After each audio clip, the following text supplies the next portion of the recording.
Oi, Luciana, seja muito bem-vinda em Fortaleza.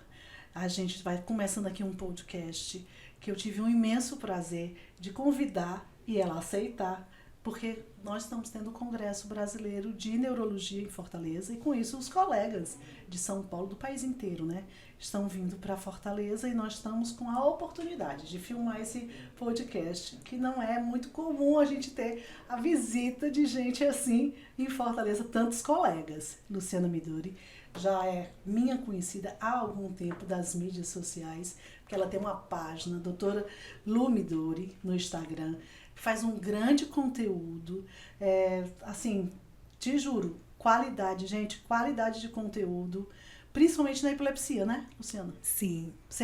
Você gosta mais de falar de epilepsia? É o meu foco na página e na minha carreira profissional. Porque a Luciana é neuropediatra, mas também é neurofisiologista.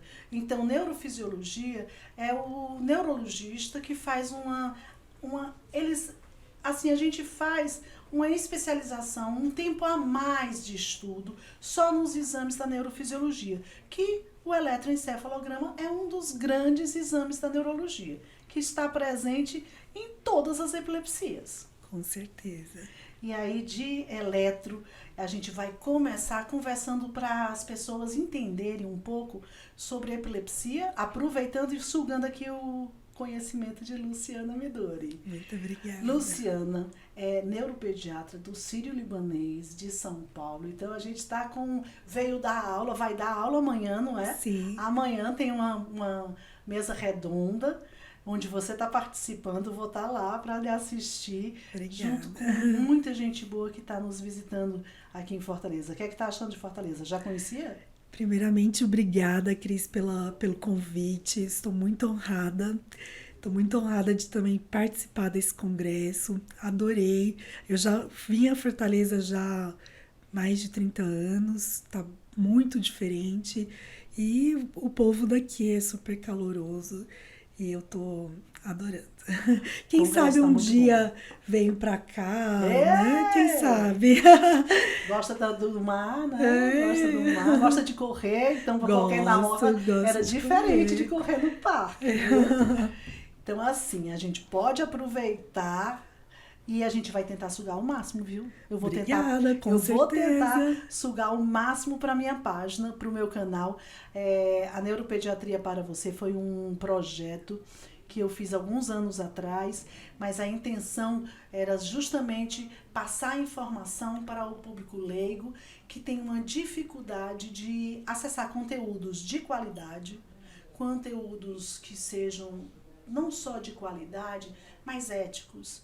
Hoje em dia, infelizmente, na internet, a gente tem que conseguir encontrar páginas de profissionais sérios, profissionais que passam informação séria, porque no Dr. Google, infelizmente, quando a pessoa vai procurar pela ânsia de seu filho receber um diagnóstico, então pegou um exame que está com algumas palavras lá que a pessoa não entendeu, ele coloca no Google e aí aparecem coisas boas, realmente material bom, mas misturado a isso, às vezes aparecem pessoas que não são corretas, porque não são nem profissionais da área falando do assunto, e isso dá um grande desserviço à medicina. E a gente está na evolução da internet e as coisas a gente não vai dar marcha ré, não vamos para trás, a gente só vai para frente. E agora, quanto mais gente estiver fazendo conteúdo de qualidade, com ética, acho que todos nós ganhamos. Você está de parabéns, Cris, porque você desbravou este mundo, essas mídias, num momento que muito pouca gente fazia. E eu acho que você foi muito persistente e muito coerente com seus propósitos. E por isso que hoje é um sucesso. Neuropediatria para você é uma prescrição médica.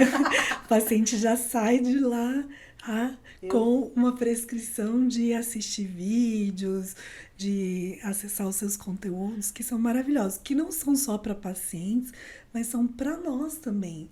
Acho que é muito legal a sua linguagem informal, clara.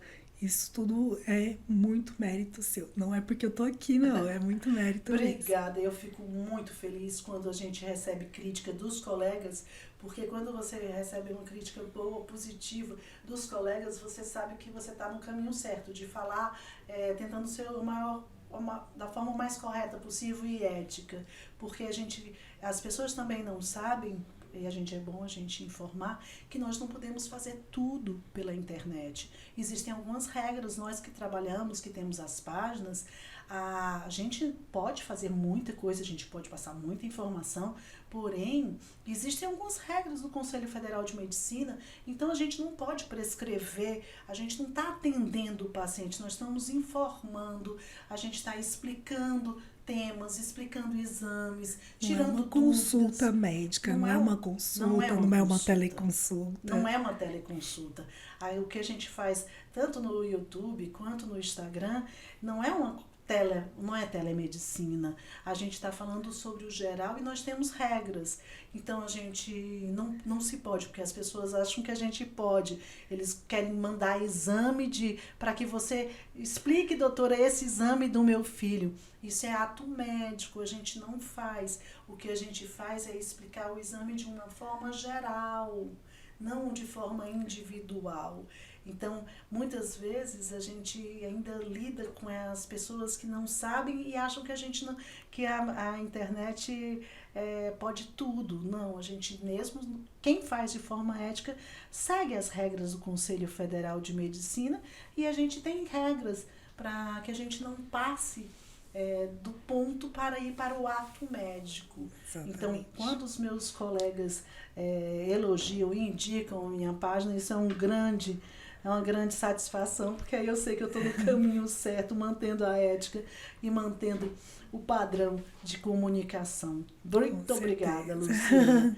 E aí, para a gente tentar fazer assim uma linha de raciocínio e uma coerência, vamos começar assim, como a Luciana, o foco dela é epilepsia, a gente vai se atentar aqui mais na epilepsia.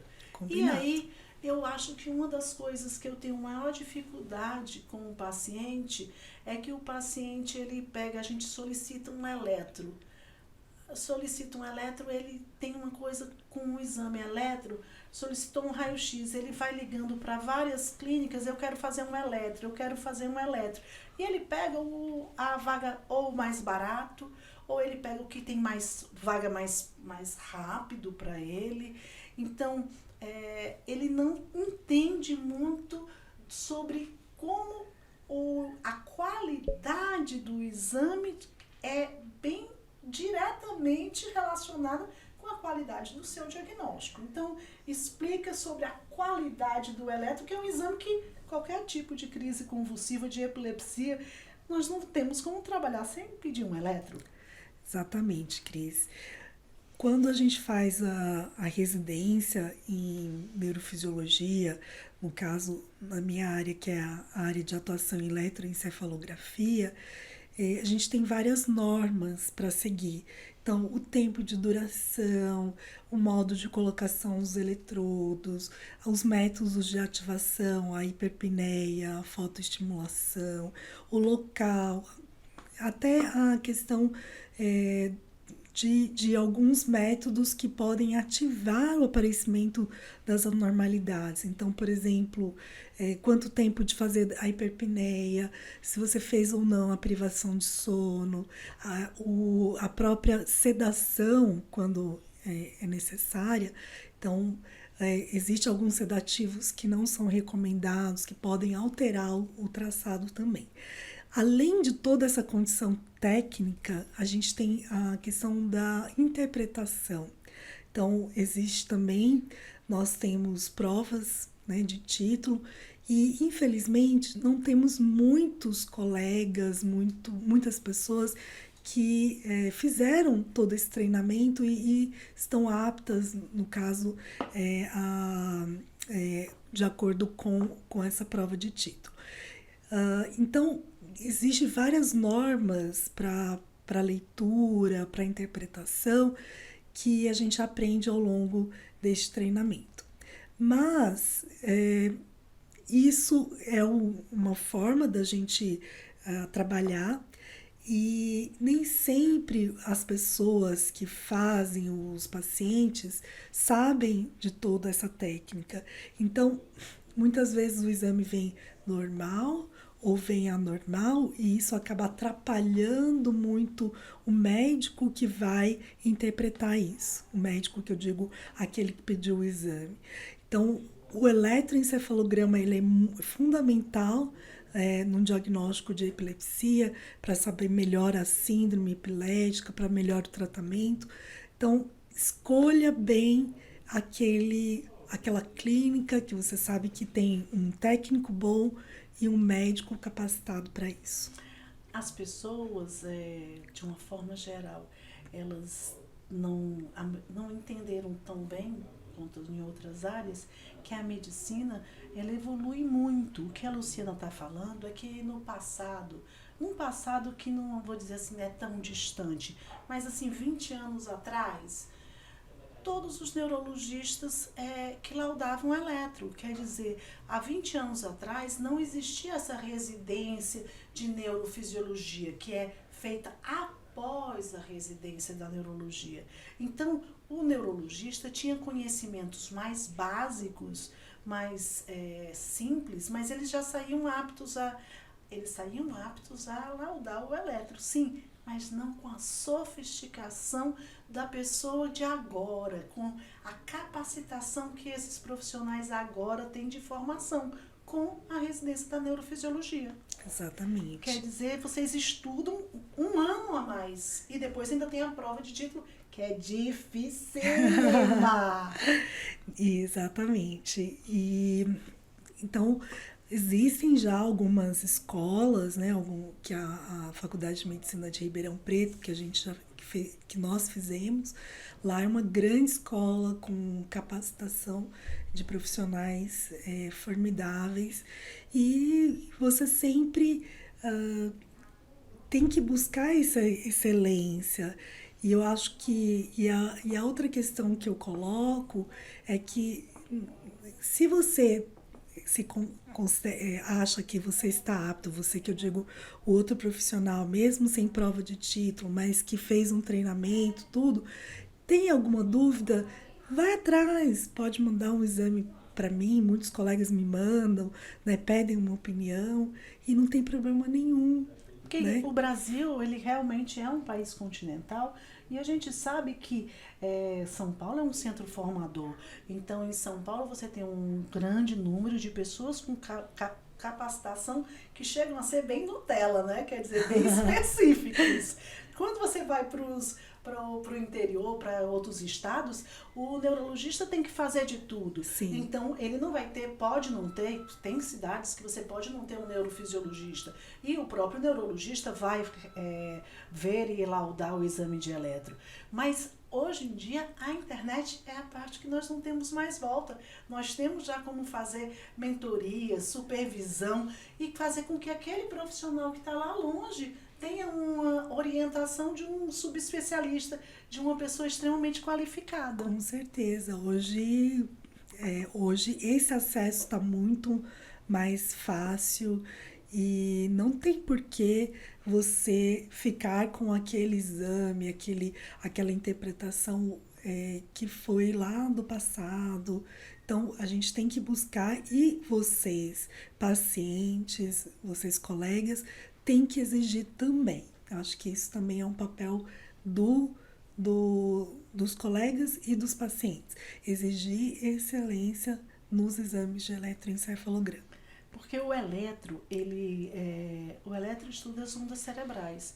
Quando nós temos qualquer tipo de crise convulsiva, não tem como a gente trabalhar sem saber se o eletro é normal, se não é normal. Porque até numa crise convulsiva febril, a gente pede o eletro para confirmar que é febril. Sim.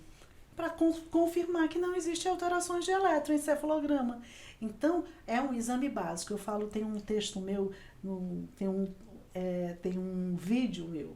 Há muitos anos eu fiz um vídeo para o canal Neuropediatria para Você, que é assim, por que se pede tanto eletro? Por que neurologista pede tanto eletro? Eletro, para o neurologista, é quase hemograma para pediatra. É mais ou menos a mesma coisa. Então, a gente não tem como trabalhar sem eletroencefalograma. Na epilepsia é fundamental. Hoje a gente estava assistindo a aula sobre as síndromes epiléticas, então nós temos várias síndromes, e as síndromes, elas são quadro clínico e também eletrográfico. Então, o eletro nos auxilia muito a um diagnóstico mais preciso, a dar um prognóstico, a ver se ela tem uma característica mais genética ou não. Vamos com calma, que aí a gente... Então tá. O povo não vai entender que nós vamos chegar lá. Calma então aí. Tá bom. Então, vamos começar do básico. Então, o que a Luciana quis dizer é que vão existir padrões eletrográficos. Nós vamos chegar lá. Nós ainda estamos no exame de eletro. Tá bom. Aí, no exame de eletro, a gente pediu um eletro. A pessoa pensa assim, pedir um eletro. Não, existem tipos de eletro. Então, e a gente tem vídeo EEG, a gente tem o EEG prolongado, a gente tem o EEG em sono, que a gente usa muito por causa das crianças. As crianças são não colaborativas, então crianças pequenas elas só vão ficar paradas se estiverem dormindo.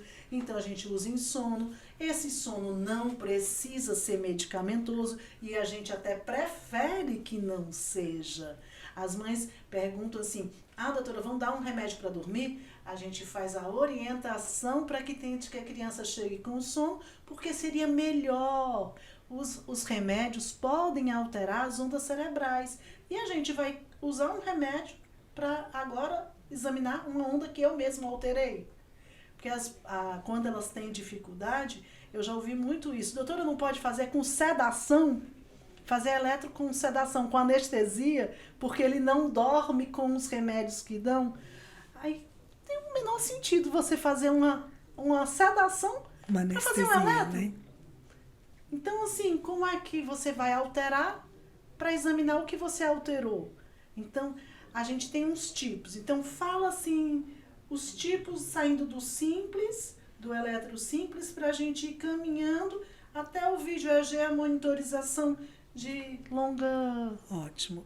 O eletro simples, que a gente chama ambulatorial, ele tem que durar no mínimo 20 minutos. Quando o paciente tem epilepsia, o ideal é fazer sono e vigília e, de preferência, ter feito uma privação de sono. O que é essa privação de sono? É você dormir pouco na noite anterior, em torno de 4, 5 horas. E quando é criança, a gente pede sempre para dormir por conta, quando é muito pequenininho, eles se mexem muito. Então, quando possível, fazer um sono normal, sono habitual, sono espontâneo.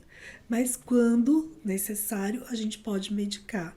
E a gente acaba medicando com uma, não diria uma sedação, uma medicação indutora do sono, né? Então, que pode atrapalhar um pouquinho as ondas, mas não tanto. Ele é muito pouco alterado. Então, um eletroencefalograma rotina, 20, 30 minutos, ou aqueles que a gente chama prolongados, que a partir de 1 hora, 2 horas, aí depende o que o médico pedir.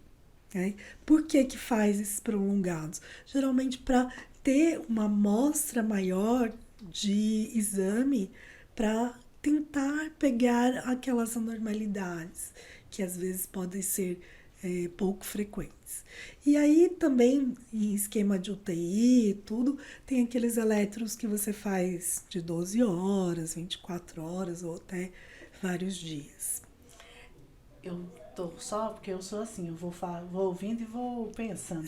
Eu me lembro que como eu tenho o costume de, para explicar para os pacientes, eu uso muito comparação, né? Aí eu tô lembrando que eu fiz um vídeo, explicando que cada vez que a gente faz o eletro é um exame temporal, é de agora. Esse eletro se repete porque ele muda. Então aí eu tentei colocar no vídeo, eu falei comparando o eletro, as ondas cerebrais, comparando com a água do rio. Eu tirei essa amostra de água aqui, eu tirei. Aqui eu vou pegar de novo, já é outra água. As ondas cerebrais também, por isso que o paciente com epilepsia, ele repete exame. Repete-se exame. Então, se faz muitas amostras. Exato. Vocês examinam e o laudo vem das ondas que foram captadas no momento do exame. Isso. E aí, muita gente às vezes não entende que o eletro, mesmo no paciente que tem epilepsia, ele pode ser normal. Porque naquele momento, naquela duração, naquela amostra, não houve uma alteração elétrica que indicasse uma predisposição à epilepsia. E o contrário também, às vezes vem anormal e o paciente não tem epilepsia.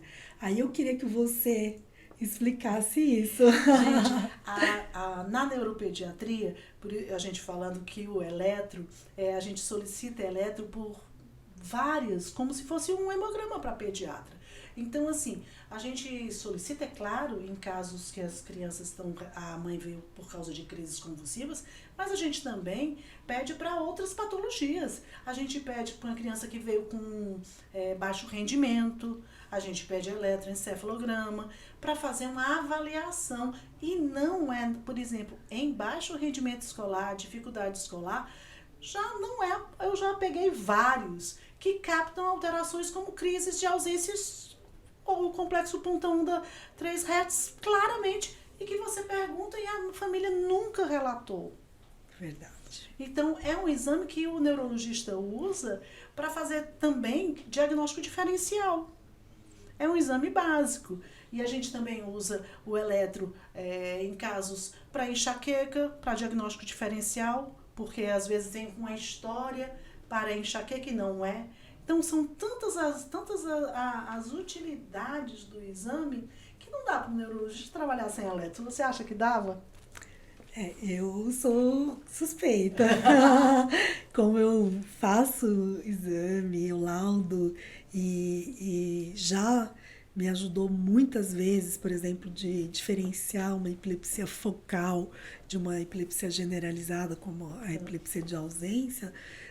Eu acho que ele é fundamental para a escolha de um fármaco anticrise, para a escolha de um melhor tratamento. Eu acho que é fundamental. Então, assim, a gente estava falando do exame de eletro. Aí a gente tem um eletro que vai me dar um padrão. Padrão normal, padrão alterado. Se é alterado, tem diversas formas de estar alterado. Por isso que o neurofisiologista é o profissional mais capacitado e o adequado para laudar o eletro. E aí nós vamos ter que classificar essa crise. Nós temos o padrão eletroencefalográfico, mas nós vamos ter também o relato da família. Sim. E você sabe que relato depende de quem é que está relatando. Exatamente. Então, o relato pode ser bom, mas pode ser péssimo. Hoje em dia, a gente está com uma facilidade, que é o celular. O celular virou um grande aliado na epilepsia, porque o celular está na mão de todo mundo. Então, agora a gente consegue filmar. Muitas vezes a família já traz a crise filmada. Isso é muito importante, Cris. Até saiu um artigo há pouco tempo que a gente tem praticamente uma boa ferramenta ali, diagnóstica, tanto na UTI quanto em casa, para nos auxiliar, para auxiliar o médico a diagnosticar, a tratar de forma mais correta, para fazer esse diagnóstico diferencial entre crise epilética e crise não epilética. Isso também é muito importante. E temos facilmente aqui, agora todo mundo tem. Né? Então, assim, a gente vai, todos os neurologistas, dentro do especialista ou mesmo do lado interior, que tem menos recurso, todos vão ver a história, quer dizer, o relato. Se tiverem o vídeo, isso vai ajudar muito. Por causa do relato não ser adequado, o vídeo vai talvez tirar muitas dúvidas que o relato não te deu para classificar. Para a gente tentar dividir pelo menos simplificadamente, porque eu falo, a Nívia Colim, das Mães da Epilepsia, que ela riu de mim. Porque quando eu vou explicar, eu digo assim, ó, epilepsia é que nem Francisco. Tem o Francisco das Chagas, o Francisco Daniel, o Francisco Alberto. Epilepsia é um nome que começa, é como se fosse Francisco Epilepsia. Não, as pessoas acham que a epilepsia é uma doença. Acham que é uma doença porque você fala em epilepsia, a pessoa entra em contato com o que ela recebeu de informação daquela única doença. Então, a grande população de leigos, de pais, de mães, de professores, acham que é assim. E a gente que trabalha sabe que nós temos que classificar essa epilepsia, que são diversos tipos. Então, para isso, a gente vai usar a história, a gente vai usar o vídeo da crise e a gente vai usar o eletroencefalograma. Esses três em todos os casos. Sim. E aí o exame de imagem, em alguns casos que o médico achar necessário, vai complementar com o exame de imagem.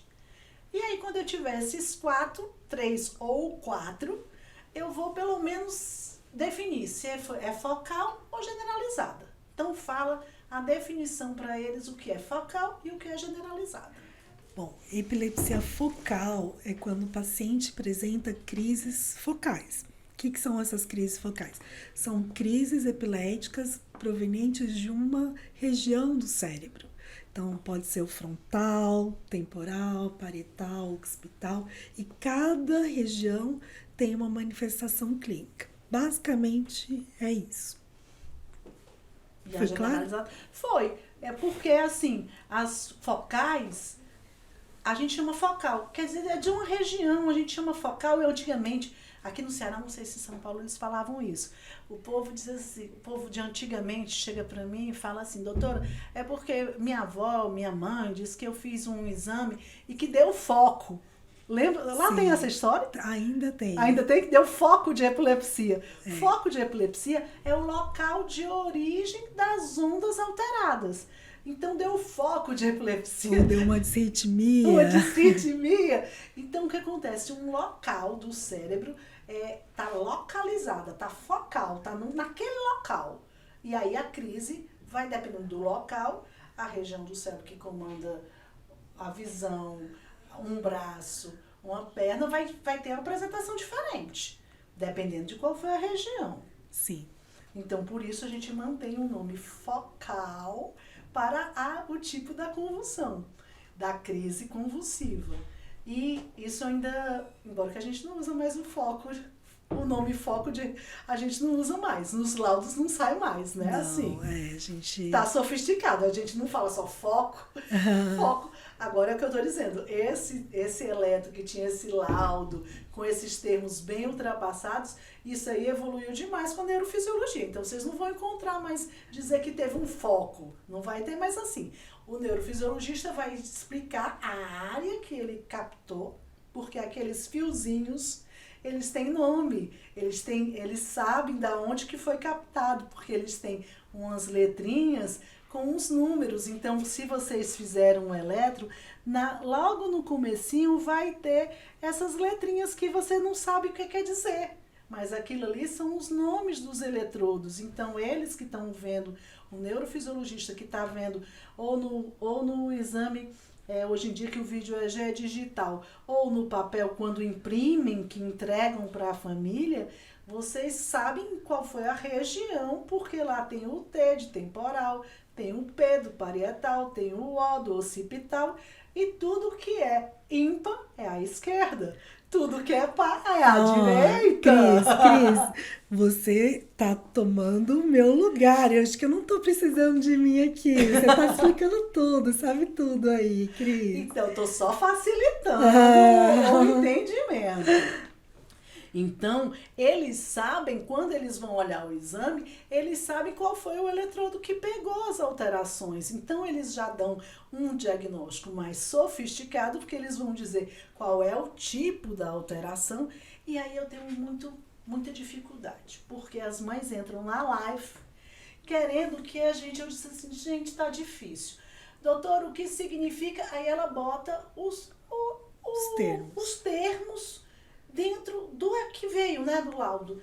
Gente, primeiro, não dá para a gente explicar para o leigo os termos. Dá para que eu explique que, assim, isso aqui significa uma epilepsia focal do lobo temporal. Isso aqui significa uma epilepsia generalizada. Você conseguiria, legalmente falando, explicar aqueles termos para um leigo? Tu acha possível? Eu não consigo. Consegue? Os termos...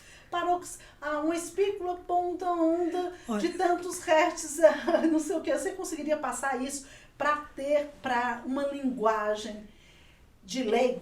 Eu não consigo. Olha, esse é um desafio para mim, porque eu também lido com residentes e tudo, e eu tento desmistificar e tento decifrar um pouquinho melhor aqueles termos, porque eu sei que é difícil. Só que isso também, muitas vezes, não é muito significativo. Não leva em nada, porque o que interessa é que esse eletro captou uma epilepsia que é focal, captou uma alteração generalizada. Não tem muito significado a gente ter... Será que... Ficar esmiuçando aqueles termos. O significado daqueles termos, porque são termos técnicos, que são importantíssimos. Porque mesmo o neurologista que não é neurofisiologista, todo neurologista tem que ter um conhecimento geral para receber o exame. Então, a ressonância tem vários termos, agora os testes genéticos também. Eu acho que o neurologista geral é importante, sim, mas para o paciente, quer dizer, só se ele quiser muito saber, mas não tem muito... não precisa ter esse preciosismo, né? De saber cada detalhe de cada exame. Explico, porque explicar os termos técnicos do laudo do eletro, eu nunca encontrei assim, nunca achei que fui feliz. Eu tento explicar o que significa, porque significa que foi captada alterações para epilepsia em tal região do cérebro, que ficou restrito nesse exame a essa região. Eu explico dessa forma, que é o significado, mas os termos eu nunca consegui.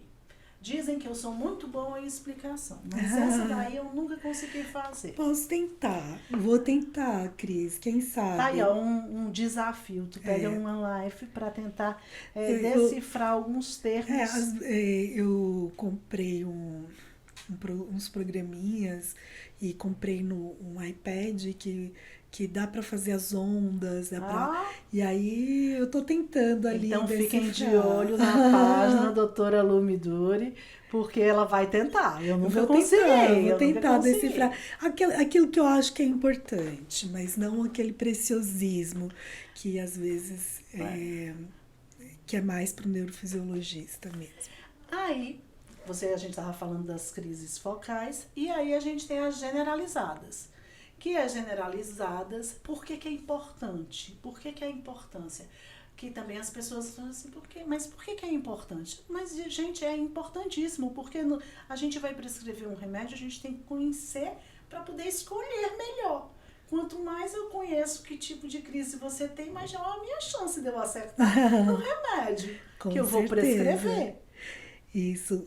Você quer que eu explique as epilepsias generalizadas? Então, assim como a focal, ela começa em uma região do cérebro, a generalizada, ela se espalha para os dois lados do cérebro. Então, o início, ele é generalizado, que nós chamamos. Então, as crises generalizadas, elas também são de vários tipos. Podem ser, que a gente chama motoras, que aquelas convulsivas, né? Que é o que as pessoas mais conhecem como convulsão, exato. Que elas reconhecem como ataque convulsivo. Isso, né? Que a convulsão, esse termo é quando você tem o abalo motor. Mas também temos crises generalizadas, como as crises de ausência. Onde a criança fica em pé. isso, que só perde um pouco o contato, às vezes tem um desvio breve do olhar, às vezes tem uma alteração da boca. E essas epilepsias de ausência, elas são às vezes muito difíceis de serem diagnosticadas, porque às vezes passa por uma criança desatenta, Exato. uma criança no mundo da lua, uma criança que não presta atenção. Aí eu vou puxar um brasa pra minha sardinha agora. O seu livro, né? Isso mesmo. Eu lembrei do seu livro. Exato. Porque a grande dificuldade da gente tentar passar para todo o grande público que não é só aquele cair no chão, se bater e babar, que é convulsão, que é crise convulsiva. Nós temos diversos tipos e quem faz neuropediatria tem muitos casos que não chegam a gente tão rapidamente, que são as crises de ausência, porque a criança ela fica alheia com um pensamento um pouco longe, a mãe percebe até que ele está sem um contato, mas ela acha que ele está com um pensamento longe, ela avalia aquilo não como uma possibilidade de uma crise convulsiva, ela coloca aquilo ali como sendo uma forma voluntária da criança, de que ela está distraída, de que ela está desatenta no mundo da lua, que ela é assim mesmo. E muitas vezes vem um relato até dos professores. Exato. Né? E aí o livro que eu puxei a brasa é porque o livro Vita e o Remédio Controlado, quando eu escrevi, foi justamente assim. Eu tive a ideia e a vontade também, o menino tá lá pescando com o avô. E aí ele tem uma crise de ausência quando o peixe fisga. Então ele não reage, porque na crise de ausência ele está alheio, ele está fora ele não tem consciência exata do que está fazendo, é como se ele tivesse saído fora do ar realmente. Então ele não reage à fisgada do peixe e o peixe vai-se embora. E imagina isso acontecendo várias vezes ao dia. Aconteceu uma vez que uma mãe veio com um menino para mim, aí o menino, ela veio por causa do baixo rendimento escolar. E quando ela estava, depois que ela explicou tudo do baixo rendimento escolar, ela disse, doutora, eu esqueci de dizer, mas ele trava. Sei como é trava. Não, de tempo em tempo ele trava. Ela chamava de trava. Eu disse, não acredito que ela está me dizendo isso. Aí eu fui fazer uma hiperventilação no consultório. Ela disse, é isso aí, doutora, ele trava. Que é hiperventilação, a gente pede para a criança, que a criança maior, até a criança pequena, a gente consegue que ele fique soprando para fazer uma ventilação, quer dizer, uma respiração forçada por um tempo, que a gente faz em consultório, porque são poucos minutos, e a gente consegue provocar uma crise de ausência em alguns casos de pacientes que já estão tendo realmente, nós estamos suspeitando da crise de ausência. E esse menino do trava, ele fez bem lindamente com a hiperventilação, ele fez. Então não é incomum. Por isso o livro era para tentar passar essa informação, que esse tipo de, você vê o filho, que ele para no tempo, fica meio estranho e de uma forma frequente, repetidamente, acontece sempre, porque uma pessoa, uma vez na vida, você achar o filho ausente, assim, tá alheio, mas quando começa a acontecer de forma mais repetida, é bom sempre procurar um neurologista. E o que é interessante, que a ausência ela também não é só em crianças, a gente vê em adolescentes e até adulto jovem, e as ausências em adultos jovens ou adolescentes, às vezes não são tão frequentes. E aí é mais difícil ainda de diagnosticar. E aí só diagnostica, às vezes, quando tem uma crise generalizada, né? E aí você vai perguntar se tinha alguma coisa, acaba encontrando que tem ausência associada. E aí, quando a gente vai passar o remédio, o anticonvulsivante, que hoje em dia se chama remédio anticrise, para a gente tentar tirar. Existem alguns termos que a gente vai adequando para tentar tirar esse convulsivo, anticonvulsivante que a gente usava. Hoje em dia a gente usa medicamento anticrise, é a mesma classe. A gente só usou um nome mais moderno, vamos dizer assim. E existem alguns que eles tratam melhor um tipo de crise, outros tratam melhor outro tipo de crise. Existem até os que pioram algumas crises. Então, por isso que essa classificação, quanto melhor você classificar, maior vai ser a sua chance de acertar. Com certeza. E os medicamentos hoje tentam, né? A gente já tem muitos anos que temos os medicamentos, tentam ser mais precisos ainda e tentar com menos efeitos colaterais. Aí nós chegamos no efeito colateral.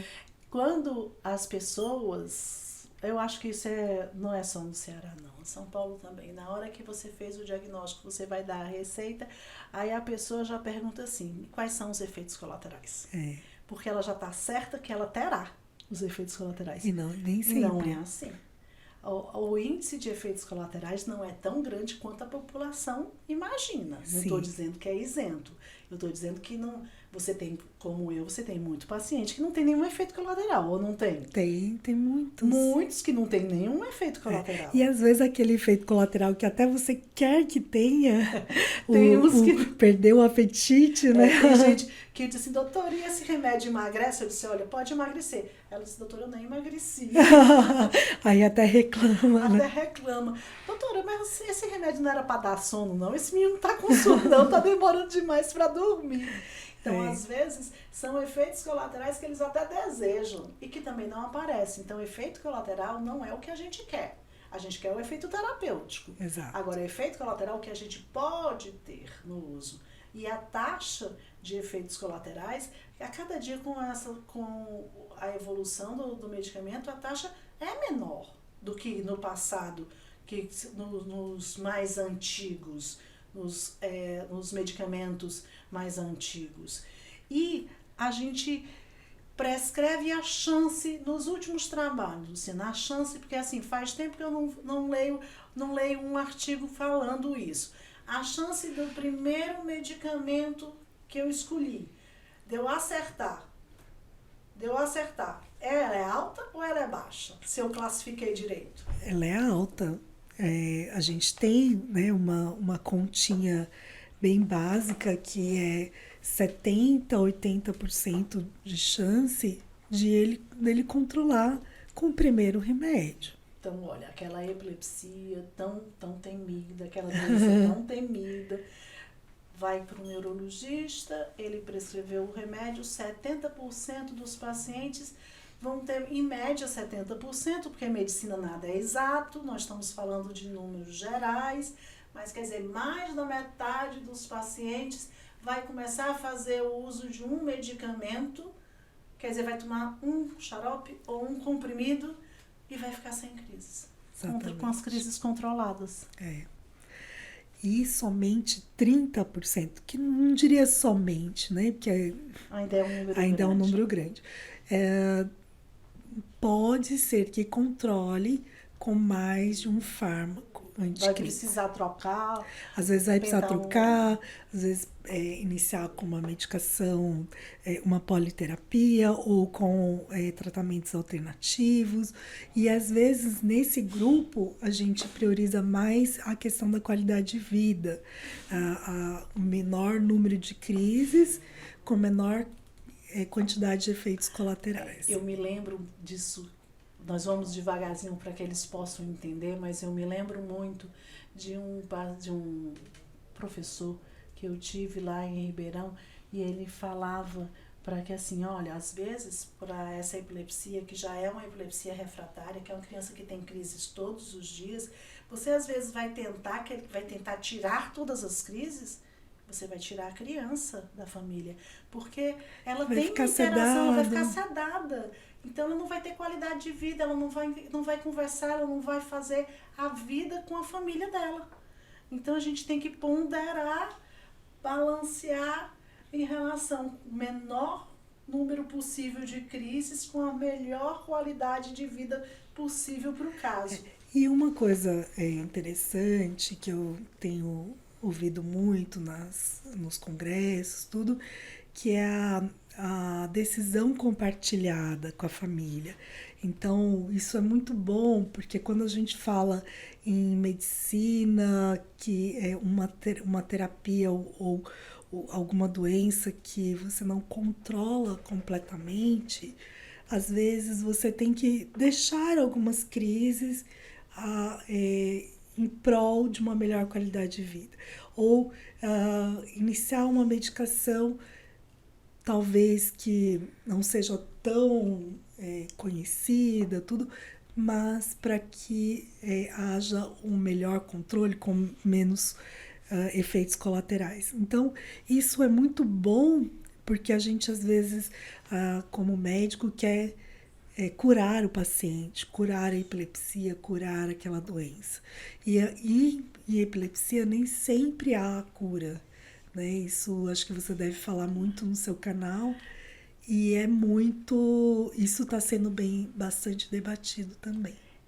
Aqui, ela, assim, para as pessoas que têm filhos, porque a gente tem um número de seguidores, nós duas temos muitos seguidores, e dentre os seguidores nós temos muitos pais de crianças com epilepsia refratária. Isso. Porque como são pais que vivenciam a epilepsia no sentido da parte mais dura da doença, que é o não controle das crises, é uma população que ela vai mais atrás de informação, porque aquele lá dos 70% que teve aquela convulsão, aquela crise convulsiva, mas ele tomou um remédio e controlou totalmente, ele tem interesse, mas assim, ele não é tão ávido de informação. Já o pai de uma criança que tem 10, 20, 30 crises ao dia, ele é muito ávido de informações. De tratamentos novos, de conseguir querer entender mais. Então, o que a Luciana está dizendo é que nós temos dentro desses 30% que saíram dos nossos 70% que conseguimos controlar, nós vamos ter um grupo que a gente vai precisar usar uma associação, 2, mas vamos controlar. Nós vamos ter um grupo que a gente vai trocar o primeiro remédio, mas eu vou conseguir manter com o segundo remédio. Mas, infelizmente, nós temos um grupo de pacientes que vão ser classificados como o que nós ainda chamamos de epilepsia refratária. Isso não mudou o nome. Esse não mudou ainda o nome. Pode até mudar, mas por enquanto estão num grupo chamado de epilepsias refratárias. Refratárias ao tratamento. Quer dizer, a mãe dá o remédio foi escolhido, está em dose correta, o horário está correto, mas mesmo que faça tudo da forma correta, não consegue o controle das crises. E Cris, agora me fale um pouquinho da sua experiência. Destes pacientes que são refratários, quais as principais causas que vocês têm aqui no Nordeste? Olha, a gente, diferente de São Paulo, assim, estou falando no sentido que em São Paulo vocês têm muito mais acesso aos testes genéticos do que nós. Porque São Paulo é um grande centro, então a gente eu acho que estatisticamente, nós fazemos menos diagnóstico das epilepsias genéticas. Vocês fazem muito mais, porque até a requisição e fazer os exames de painel, de exoma, todas essas coisas são mais difíceis para pessoas que estão longe do grande centro. Então, eu acho que ainda a gente tem muito, nas epilepsias refratárias, a gente ainda tem muitos com estrutura de má formação do sistema nervoso central, ainda temos muito por sequela de Zika. No Nordeste, nós temos muito paciente com sequela de Zika. Ainda temos muitas patologias que para vocês já foram meio que muito bem estudadas. Quer dizer, são bem mais fáceis de diagnóstico, porque o diagnóstico acontece por padrão eletroencefalográfico ou pelo padrão de exame de imagem. Já você está especializado nas epilepsias de origem genética, então você está a investigação para epilepsia de origem genética, eu acho que você faz em quantos por cento mais ou menos os pacientes você atende? Nossa, bastante. Mais de 50%. É que a gente acaba também triando, tendo né? um viés, já que a gente tem uma especialização em epilepsia e epilepsia de difícil controle.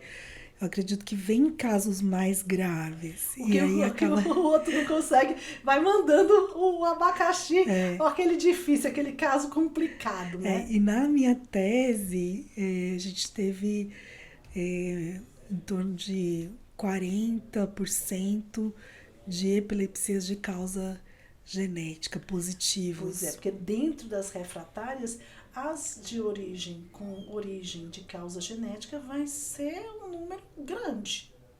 As refratárias, sim. Dentro das refratárias, dentro desse infância, grupo. E na infância a gente tem bastante. Dentro desse grupo de epilepsias refratárias da infância, exato, você vai ter 40% a 50% por aí, né? Dependendo da faixa etária, em torno disso, 30%, 40%. Na minha tese, a gente teve um pouquinho mais, talvez por conta desse viés, né?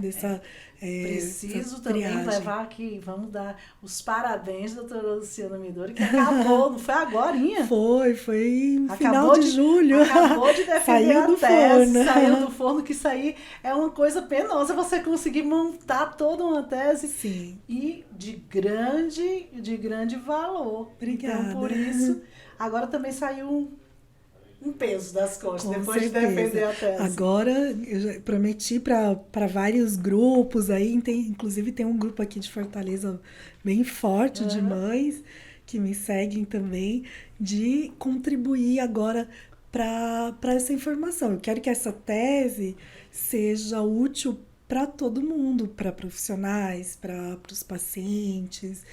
E eu quero contribuir bastante, espero contribuir. Toda vida que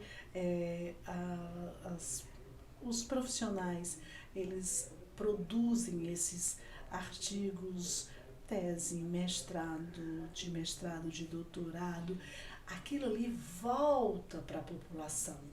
Às vezes não é tão claro para a população, porque ele volta, tira assim pedacinhos que vão fazendo parte do seu dia a dia, coisas que foram vistas nessa tese vai entrar no protocolo de que eu vou pedir esse exame. Exato. Então, pedacinhos daquele grande trabalho, eles, de uma forma até mais rápida do que vocês imaginam, do que as pessoas imaginam, entram no dia a dia do profissional, que é o profissional que está lá no começo. Isso. E esse trabalho, Cris, que você faz, tanto no Instagram quanto no YouTube, e agora um podcast, isso tem uma repercussão, não só, acho que, dos pacientes, mas para aqueles colegas que estão começando, para os pediatras, para várias pessoas. E eu acho que quanto mais profissionais da nossa área, né, que são poucos, fazerem e auxiliarem, eu acredito que a gente vai ter um grande avanço aí para a nossa população, da população ser mais exigente, tomar mais atitude num tratamento, porque a gente já vê no consultório as famílias mais questionadoras, não estão com aquela atitude passiva. Porque o paciente mudou. Ele está agora...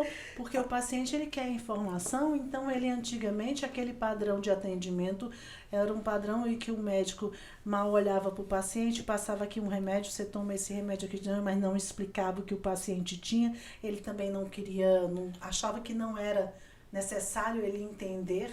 Exato. Então, esse padrão de paciente não existe quase mais. Então, o paciente, ele mudou. Ele normalmente, se você passar uma informação, ele vai checar, ele vai escutar outros profissionais, ele vai te questionar, não como forma de falta de respeito nenhuma, mas como um profissional liberal. Ele está te pedindo, nós somos profissionais liberais. Então, ele está perguntando para você dizer no seu atendimento, qual é a sua opinião, qual é a sua conduta, por que você está tomando essa conduta. E essa decisão compartilhada, eu acho bem positivo. E eu acho que também nos faz pensar, nos faz sair daquela zona de conforto, né, Cris?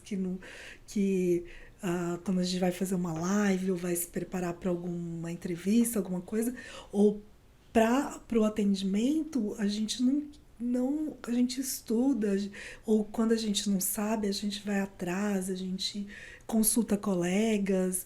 Então, hoje eu acho que essa interação médico-paciente tá diferente, mas no meu ponto de vista, acho que no seu também, até mais saudável, né? Sem aquela... Eu acho que agora ela está mais saudável. Eu acho que logo no começo da internet ela não foi, porque naquela época tinham pouquíssimos profissionais que faziam conteúdo. Conteúdos bons, né? Conteúdos bons. Então, na verdade, eram pessoas, na maioria das vezes, pessoas leigas que falavam de saúde. Não eram médicos, não tinham especialidade, não tinham formação. Então, eles acabavam, não sei, não diria nem por má fé, mas talvez por próprio desconhecimento, eles davam uma visão distorcida da realidade.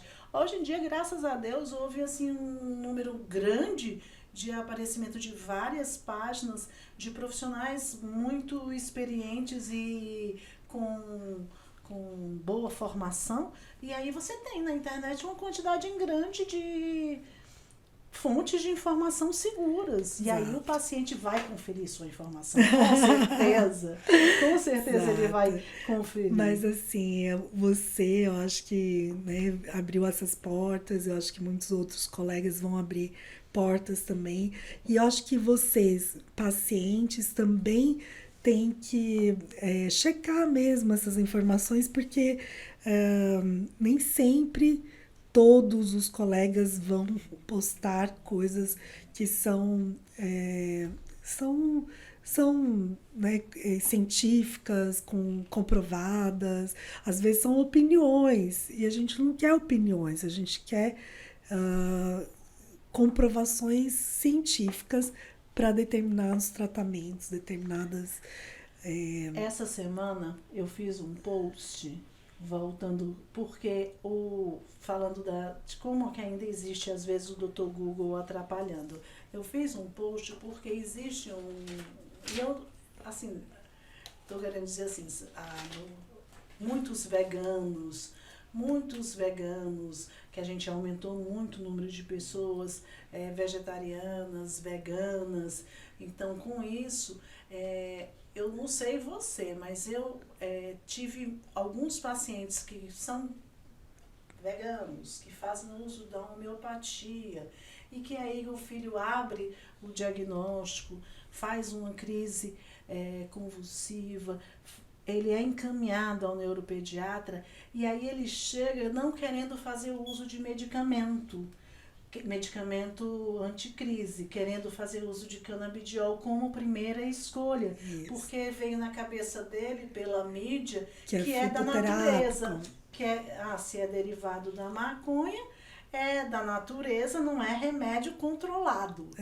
Porque o remédio dito controlado é aquele que a gente faz a receita do que tem escrito receituário controlado. Então, para eles, o receituário controlado é que vende o remédio de tarja, que é controlado. E já o canabidiol, para eles, não seria remédio controlado. Então, assim, só para não ser eu que vou falar, que eu já falei, vamos deixar a Luciana explicar. Canabidiol não tem efeitos colaterais. Canabidiol é usado para início de tratamento de algum tipo de epilepsia. Quer dizer, essa confusão de canabidiol que houve e eu uso canabidiol e você também usa canabidiol, então nós não estamos falando que nós não usamos. E que ele não tem o seu valor. Que ele não tem o seu valor. Agora, essa forma que as famílias estão entendendo o canabidiol, eu já falei, então vamos ver sua opinião. Não, acho que eu tenho a mesma opinião, Cris. Assim, eu acho que o canabidiol não é, primeiro, que não é um fitoterápico, ele é um medicamento, ele precisa de uma prescrição médica, ele tem efeitos colaterais mínimos ou, dependendo da dose, muito importantes, e ele também não é utilizado como primeira escolha. Então, a gente utiliza medicamentos que têm maior comprovação e maior eficácia. Por exemplo, como a gente já falou, para epilepsia focal ou epilepsia generalizada, nós temos fármacos anticrises que são prescritos de forma muito segura, que já estão estudados há muito tempo e que é muito mais eficaz do que o canabidiol. E o canabidiol, ele é utilizado não como a última escolha de tratamento, mas também não como a primeira ou segunda. Eu diria que é mais para um caso de epilepsia de difícil controle, visto que a gente também não tem um segmento a longo prazo para saber se daqui 5, 10, 20 anos não vai ter um efeito colateral que não foi visto ainda. Então, é importante, acho, fazer a tentativa, mas não para aquelas epilepsias tão facilmente tratáveis. Principalmente as epilepsias muito comuns da infância, que são as autolimitadas. E você já viu, mesmo na epilepsia refratária, você já viu algum paciente que usa canabidiol sozinho? Nunca vi. Então, e nem aquele paciente que falou que controlou 100%. Não tira-se. Então, quem assim a gente...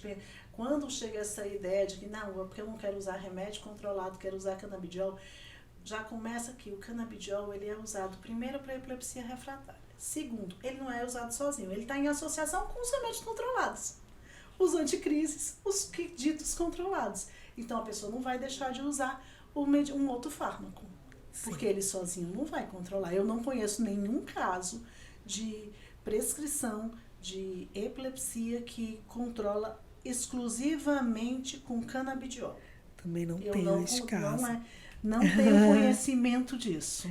De nenhum paciente. A gente tem casos que realmente tem uma melhora importante, né, junto com os fármacos anticrise, que às vezes a gente vai até tirar, mas assim, na verdade não é tirar todos, mas assim, alguns diminuir, né, na verdade como se fosse uma troca mesmo, né, trocando canabidiol por uma outra medicação.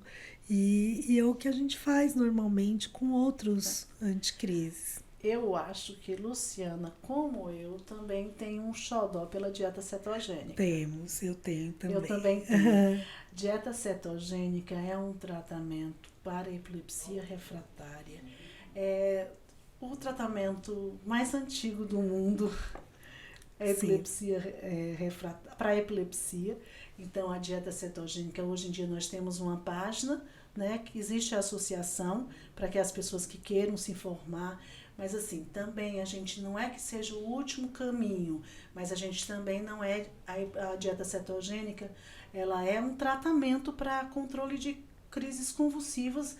Não estou dizendo que ela é muito usada para epilepsia refratária, mas não precisa estar lá no último da lista. Quer dizer, hoje em dia, quando eu me formei, ela era a última tentativa quase. Hoje em dia ela não está mais tão postergada assim. Mas também não pode ser para abertura de caso você querer uma dieta cetogênica, porque também tem famílias que também têm essa informação de que tem uma dieta que controla as crises. Que não é medicamento. Que não é medicamento e que também quer fazer uso para nem entrar no remédio controlado. Aí também é a coisa do Dr. Google que dá aquela interpretação errada. Exato. Que a gente precisa corrigir. As páginas dos neurologistas têm que corrigir esses pequenos tropeços. Porque a gente faz dieta cetogênica, é um tratamento que eu adoro, o Luciano adora, eficaz, mas que tem indicação também. Exato.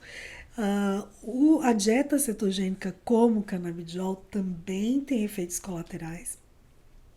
Meu mestrado foi em dieta cetogênica, 40 pacientes, lá em Ribeirão Preto. Nós tivemos vários efeitos, como cálculo renal, alterações de lipídios, alterações hidroeletrolíticas, tudo. Mas, assim, a gente consegue manejar. Mas ela precisa ser bem monitorada, com nutricionista, com pediatra e com neuropediatra. Ela controla em torno de 60% das crises.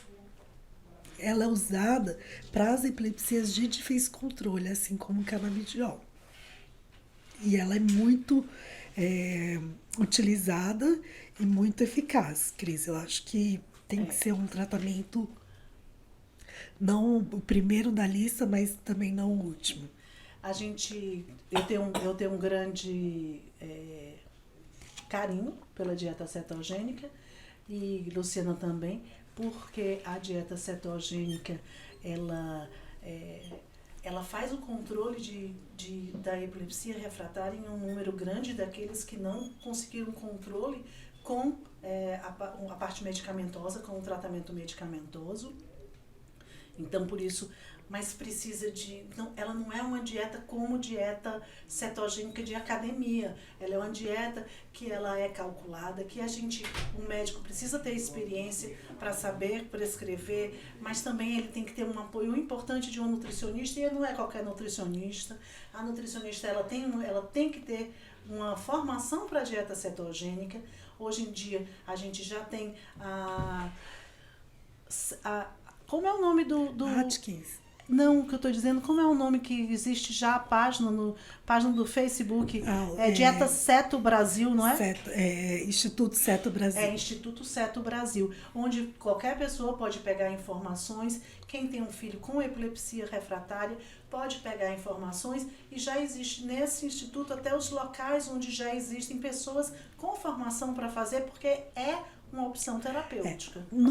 Em algumas situações, a dieta ela é a primeira escolha, mas são poucas situações, como a deficiência de GLUT1, que é aquela enzima que transporta a glicose para dentro da célula, mas é um erro inato de metabolismo, que aí o tratamento você não está falando de um tipo que é bem específico, que nesse tipo a dieta cetogênica é o tratamento. Se você fizer o diagnóstico desse tipo, o tratamento é a dieta cetogênica, e é para o resto da vida a dieta cetogênica, porque esse indivíduo que você fez o diagnóstico de deficiência de GLUT1, ele tem um erro errado, inato, porque nasceu com ele, do metabolismo.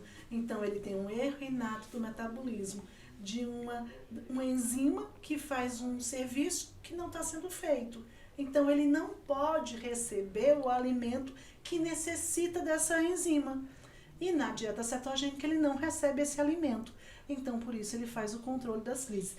Mas esse é um dos casos que a gente, assim, fez o diagnóstico de GLUT1, ele vai para a dieta cetogênica, eu não passo mais pelo caminho de nada, porque eu já sei o que é que vai controlar.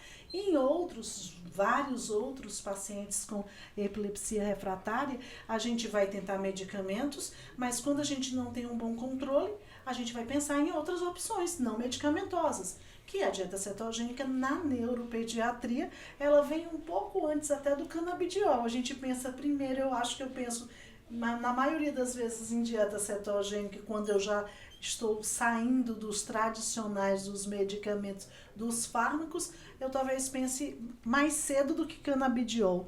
Ainda acho que o canabidiol ainda fica para mim em um número menor. Luciana, tu disse que não ia conseguir falar durante 2 horas. Quanto tempo? 2 horas. Meu Deus. Gente, olha... A gente poderia ficar aqui não disse que ia mais ser tempo, fácil, né? Não te disse que ia ser fácil? É verdade. Eu não falei que era um bate-papo? É. A gente está fazendo hoje esse podcast para ser um podcast teste, porque eu falei para a Luciana, eu acho que é um formato que vai ficar interessante para as pessoas assistirem, que vai ter uma troca boa com profissionais, e que a gente pode pode continuar esse projeto depois que você voltar para São Paulo. Com certeza. Porque o podcast tem a internet e as vantagens da internet. Nós podemos filmar, gravar podcast à distância. Vamos fazer sim. Vamos ver. É uma sementinha aí. A Cris ela é toda, né, tem todo esse lado empreendedor, tudo que então, eu agradeço. Eu acho que a gente conseguiu. Olha, nós tínhamos muita coisa para falar. A gente conseguiria ficar aqui bem mais tempo, porque a gente falou do eletro, a gente falou do tipo de crise, a gente chegou a falar de canabidiol, chegamos de falar sobre dieta cetogênica, falamos um pouquinho, pouquinha sobre a parte das epilepsias de causas genéticas, falamos um tiquinho, nada quase. Então a gente tem muito material, muito assunto para fazer novos podcasts. Com certeza. Agora, para encerrar, eu vou deixar você, que é minha convidada, né? Para que você diga o que é que você queria falar que não deu tempo, para que a gente possa deixar a semente para uma outra vinda. O que é que você gostaria de falar em podcast? Eu acho que as epilepsias genéticas, as epilepsias genéticas, né, principalmente a síndrome de Dravet, eu tenho um compromisso aí com a comunidade Dravet de fazer mais diagnósticos. A gente tem poucos, apesar de ter muitos casos, mas muito poucos casos, segundo a incidência, né, de casos diagnosticados. E quando você faz o diagnóstico, Cris, de Dravet, você muda a vida daquela família, porque a gente faz um tratamento que a gente chama terapia mais de precisão, a gente sabe quais medicamentos funcionam, aqueles que não funcionam, que até atrapalham. E acho que é isso, acho que a epilepsia de causa genética está aqui. É o que bate mais forte. É o que bate mais forte, ultimamente. É o que bate mais forte. E a gente vai tentar continuar a fazer uma sequência que a gente vai poder, por podcast, convidar outros colegas, outros até profissionais, não médicos, mas de áreas afins, de áreas, pode ser tanta gente, abre um leque de tantas oportunidades, de tantas possibilidades de encontros, que assim, isso aqui não tem volta, sabe aqueles caminhos que a gente começa a trilhar que não tem volta. Então, essa parte de comunicação, eu gosto de fazer. Eu disse para a Luciana hoje, que assim, hoje em dia eu faço muito e faço de forma frequente, persistente, porque eu acho que a coisa que a gente pode dar mais para a população é informação. E a informação é mais da metade do tratamento. É mais da metade do tratamento você informar. E eu sempre tive uma preocupação. Eu sou de um estado que é um estado do Nordeste, então a gente tem o interior do Ceará, não é o interior de São Paulo. É um interior bem mais difícil de profissionais. Então, profissionais não... Porque em São Paulo a gente ainda tem algumas grandes cidades que são de interior, mas são grandes cidades, com profissionais de boa formação. Nós temos no Nordeste e no Norte também uma escassez muito grande de profissionais, mas a gente pode contribuir com essa grande população passando informações. Então, vou deixar aqui de novo a página da Luciana, doutora Lu Midori, então, para vocês acompanharem no Instagram. As minhas vocês já sabem, que é Neuropediatria para você em tudo e qualquer lugar, tanto no Instagram quanto no YouTube. E deixo agora os minutos finais para a Luciana, para você me dizer o que é que você vai querer fazer em Fortaleza nesses últimos dias. Olha, eu quero tomar um mergulho, fazer um mergulho na praia, nesse mar de Fortaleza, porque em São Paulo tá frio lá, que eu soube que acho que deve estar uns 10 graus. E acho que conhecer um pouquinho aqui da cidade, acho que... Acabando o podcast, eu vou ter o dever de levar a Luciana para passear um pouco por Fortaleza. Então, eu vou passar de neuropediatra para guia turístico em Fortaleza para Luciana Midori, e depois vocês perguntam a ela. E você vai estar convidada em São Paulo fazer ou um podcast, ou a gente fazer uma live, ou algum bate-papo informal lá na clínica. Olha, tá bom? Olha, eu vou pedir para conhecer o Sírio-Libanês, viu? Vamos conhecer os serviços mais sofisticados do país, né? São serviços assim que qualquer um fica assim babando, né? Babando porque é uma estrutura perfeita. Não diria perfeita, mas sempre vocês querem melhorar, a gente né? sempre quer melhorar.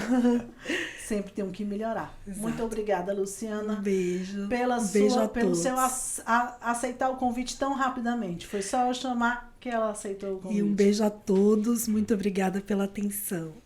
Beijo. Vamos finalizar aqui. Beijo para vocês. Até o próximo podcast.